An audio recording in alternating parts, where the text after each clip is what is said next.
अनमोल वचन अखिल भारतीय संत मत सत्संग के संस्थापक और गृहस्थ में आनंद योग के जनक परम संत महात्मा परम पूज्य श्री यशपाल जी महाराज अर्थात परम पूज्य भाई साहब जी द्वारा प्रतिपादित इन अनमोल वचनों का पालन करना अति आवश्यक है।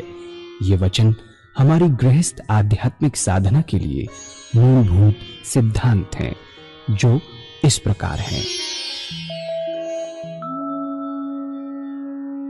हम दुनिया की हर चीज की कीमत आंकते हैं, अपने मानव जीवन की कीमत भी जाने व परमात्मा की प्राप्ति हेतु साधना करें।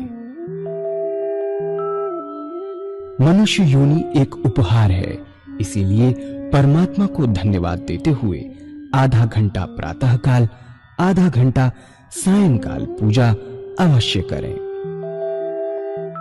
सत्संग, सतनाम व सद्गुरु को प्राथमिकता देते हुए इसी के आधार पर ध्यान योगाभ्यास अवश्य करें व गृहस्थ के कार्यों को परमात्मा का कार्य समझकर उसी की याद में संपन्न करें।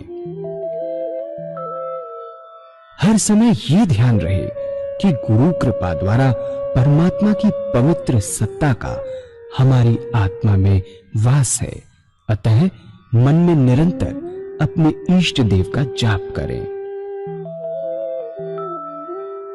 मान सम्मान की इच्छा न करें व अपमान से दुखी न हो। परमात्मा के अतिरिक्त किसी और का भय न करें। दूसरों की बुराई न करें, न सुने, सत्य व मधुर बोलें, अश्लील शब्द मुंह से ना निकालें, सभी से नम्रतापूर्ण व सुंदर व्यवहार करें। धर्म पत्नी के अतिरिक्त अपने से बड़ी से माता जैसा, बराबर की से बहन जैसा व छोटी से पुत्री जैसा व्यवहार करें।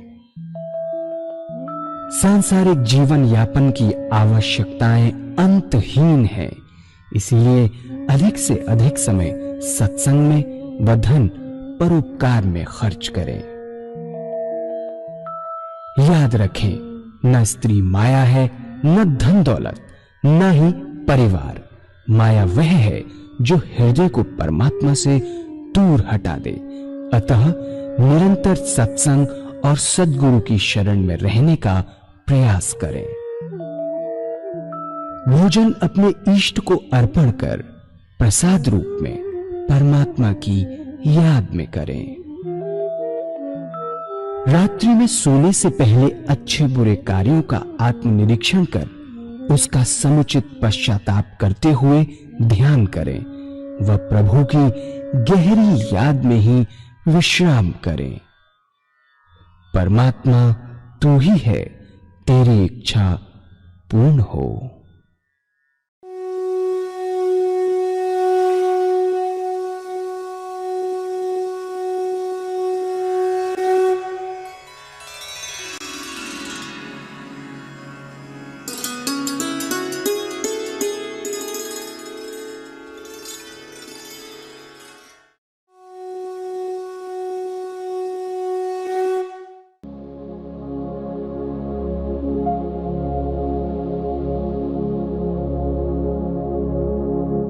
जय सद्गुरुदेव जय पद शरणं श्रेयस्वरूप चरणों शरणं।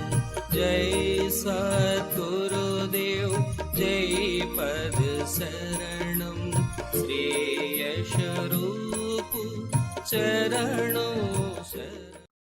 तो हमने ये देखा कि अगर हम अभ्यास करें बड़ी आसानी से 16 घंटे अपने बना सकते हैं। अभ्यास पर बहुत भारी जोर है भगवान श्री कृष्ण का, बहुत भारी जोर।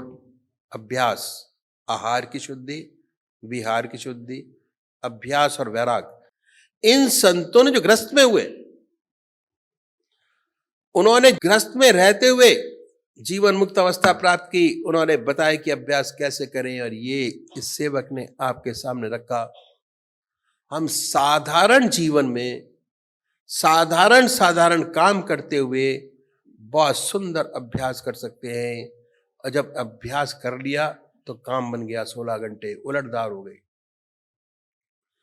शास्त्रों में लिखा है कि उलटदार जब तक नहीं होती परमात्मा नहीं मिलता। शास्त्रों में लिखा है परमात्मा नहीं मिलता। ये 16 घंटे ईश्वर की याद उलटदार है। कैसे है? जो आधा घंटा सुबह और आधा घंटा सायंकाल पूजा करता है, उसके मन की क्या दशा है?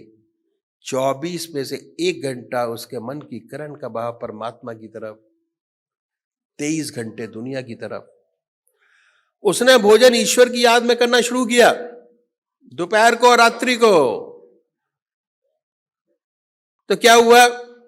2 घंटे मन की करण का बहाव परमात्मा की ओर, 22 घंटे दुनिया की ओर। तीसरा अभ्यास किया और उसे सफलता मिल गई। 6 घंटे सोने के उसके अपने हो गए, पूजा में बदल गए। अब मन की करण का भाव 1/3 परमात्मा की ओर, 2/3 दुनिया की ओर। अब अभ्यास की दूसरी सीढ़ी पर आया और धीरे धीरे करके उसने 16 घंटे अपने बना लिए। अब मन की क्या दशा हुई? 2/3 मन की करण का भाव परमात्मा की ओर, 1/3 दुनिया की ओर। अब परमात्मा की अधिक याद रहती है, इसकी आदत हो जाती है। जब ऐसा अभ्यास हो गया, ऐसी आदत हो गई, जहां खाली वक्त मिला ईश्वर की याद, खाली वक्त मिला ईश्वर की याद। जैसे एक जहाज पे समुद्र में जा रहा है, उस पर पक्षी है, उड़ान मारते हैं और कोई स्थान नहीं होता, जहाज पर लौट के आते हैं। बिल्कुल यही दशा मन की हो जाती है। काम में व्यस्त हुआ, काम से छूटा, ईश्वर की याद ऑटोमेटिक। क्योंकि यह मन की करण का भाव 2/3 परमात्मा की ओर है। उसकी आदत अंतर्मुखी हो गई है, बहिर्मुखी 1/3 है। अब तक क्या था? बहिर्मुखी था मन का भाव, तो दुनिया के विचार आते रहते थे। दिन भर दुनिया, जब सोचो दुनिया, जब मन पे विचार डालो दुनिया, जब देखो दुनिया, जब देखो दुनिया, जब सोचो दुनिया। क्योंकि मन की करण का बहाव दुनिया की ओर है, इसलिए दुनिया की सोचेंगे। अब उलटदार हो गई, 2/3 मन की करण का बहाव ईश्वर की तरफ, 1/3 दुनिया की ओर। जैसे आज दुनिया के विचार ऑटोमेटिक आते थे, बिना सोचे समझे, बगैर सोचे। तब लौट लौट का परमात्मा का चिंतन होता है। जब खाली ईश्वर चिंतन, जब खाली ईश्वर का चिंतन और कुछ होता ही नहीं, इसी का नाम उलटदार है। और यही तरीका उलटदार करने का है। जब उलटदार हो जाती है तो काम बन गया, 99% आपको सफलता प्राप्त हो गई। यही अभ्यास सबसे मुश्किल है। जिसने अभ्यास कर लिया उसे सफलता प्राप्त हो गई। 10% बाकी रह जाता है, वो बहुत आसान है, मुश्किल नहीं। परमात्मा तू ही है, तेरी इच्छा पूर्ण हो।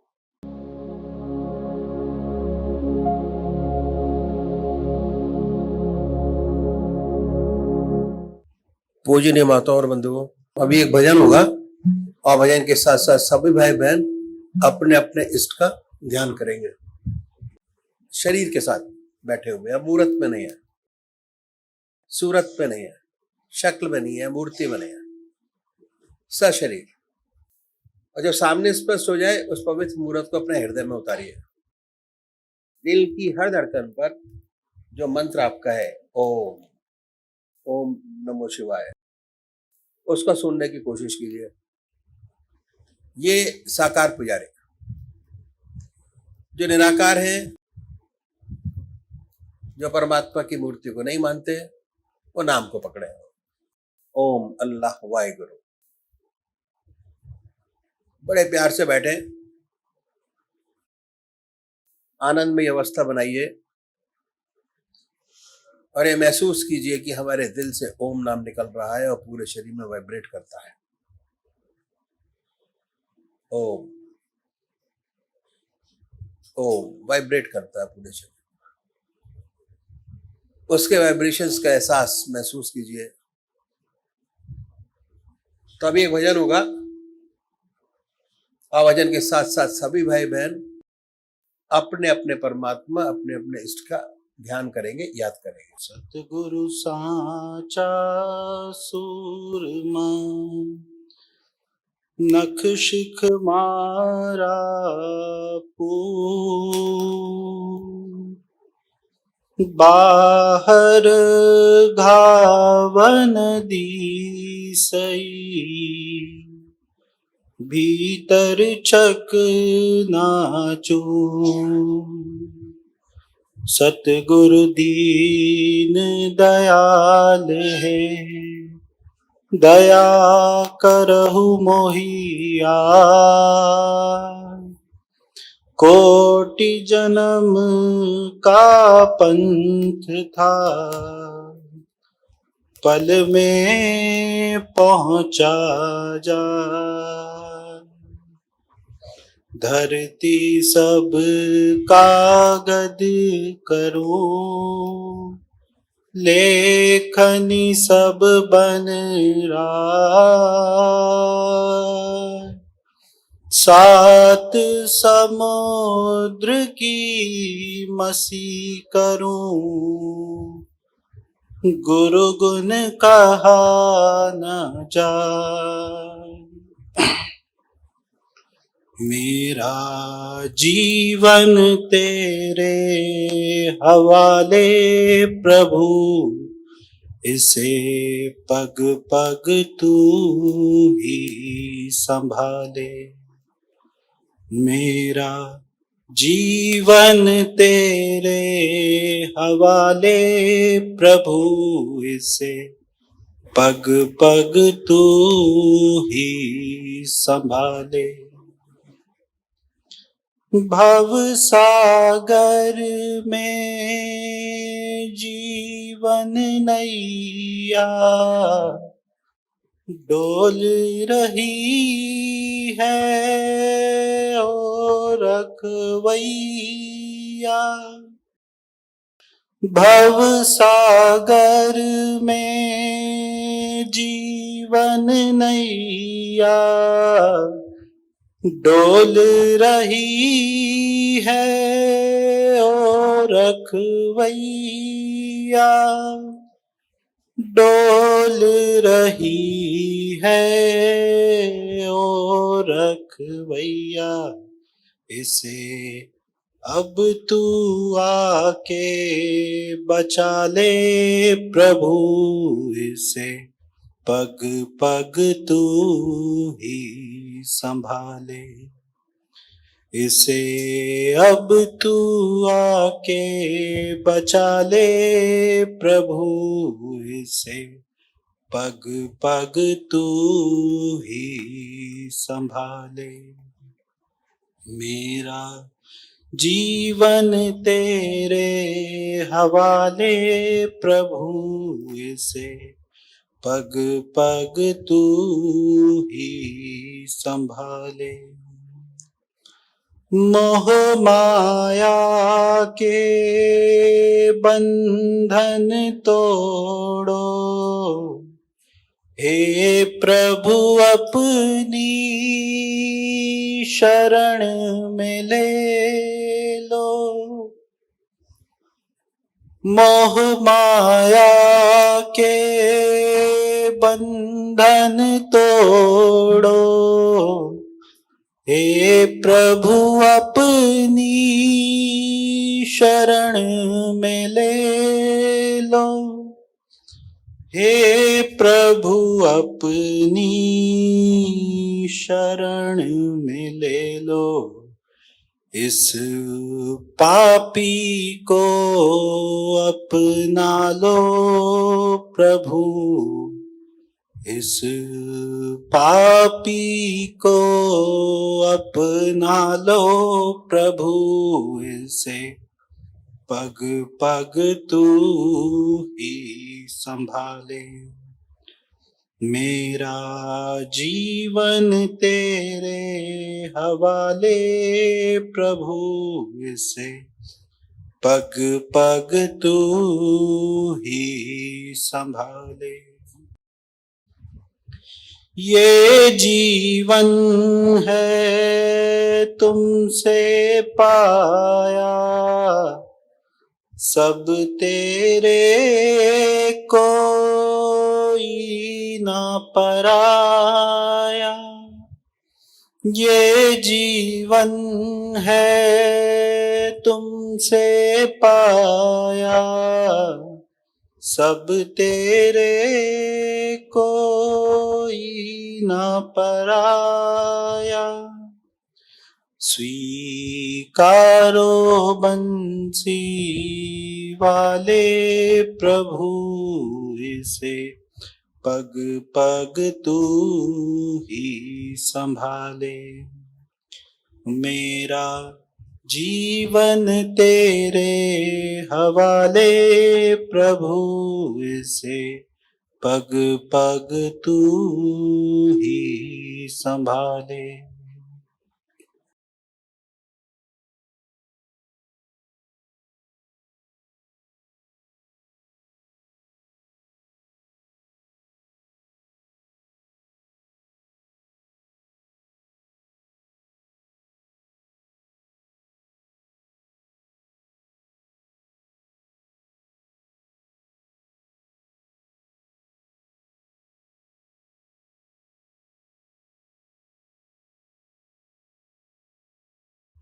पूजनीय माताओं और बंधुओं, अनादिकाल से दो रास्ते परमात्मा की प्राप्ति के चले आ रहे हैं।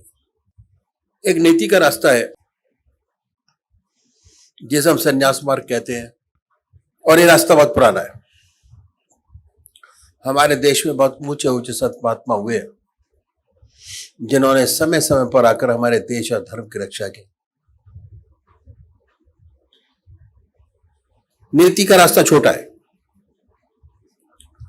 इसमें समय कम लगता है।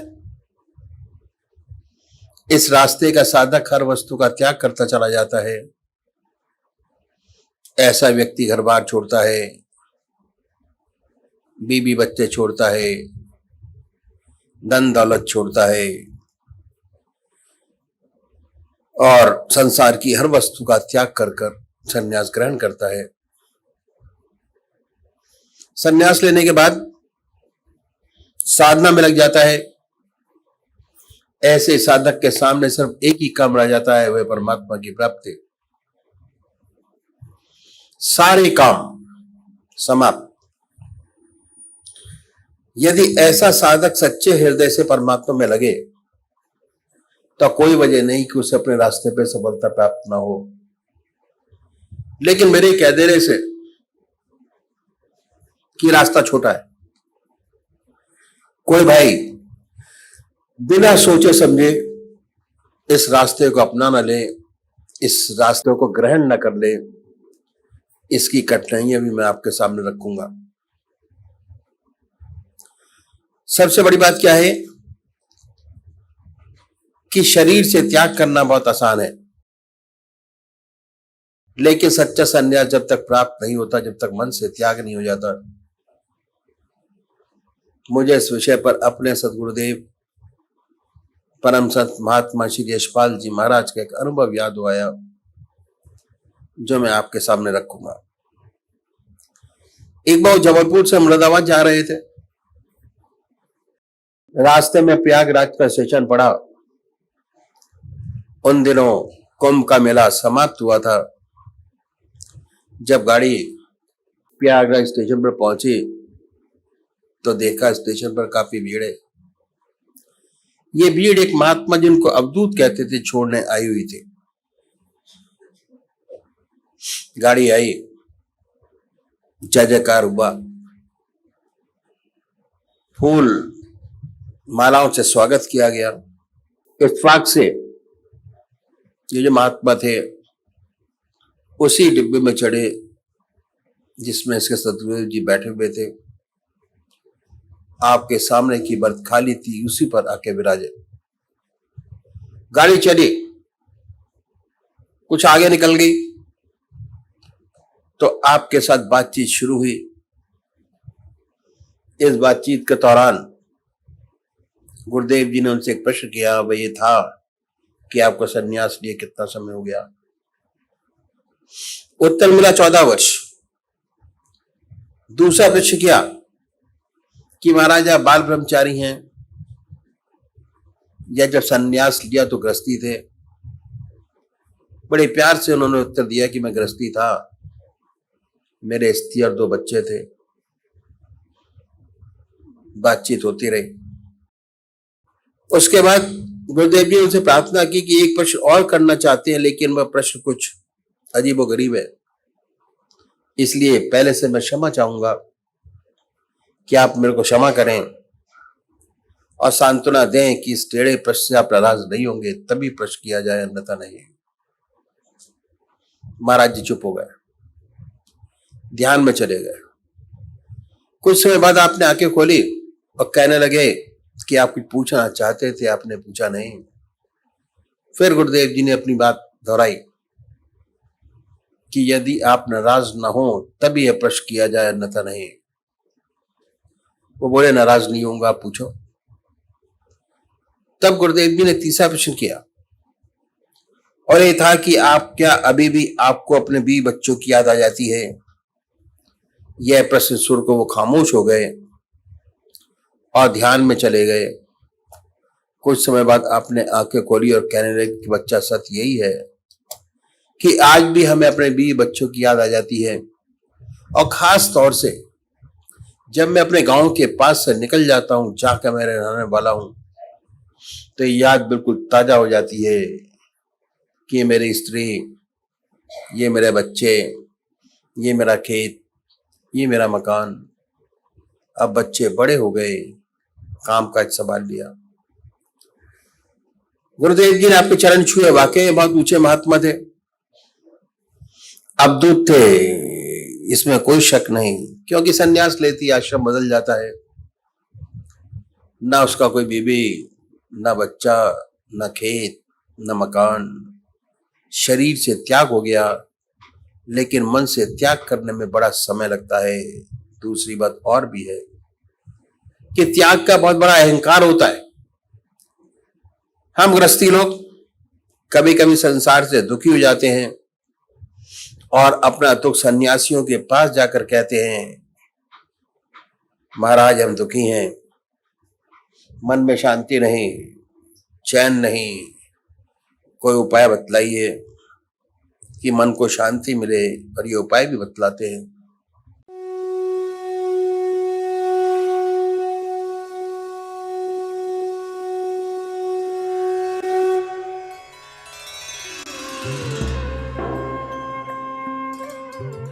ध्यान योग के कार्यक्रम आनंद योग से निशुल्क जुड़ने के लिए संपर्क करें 9810239677।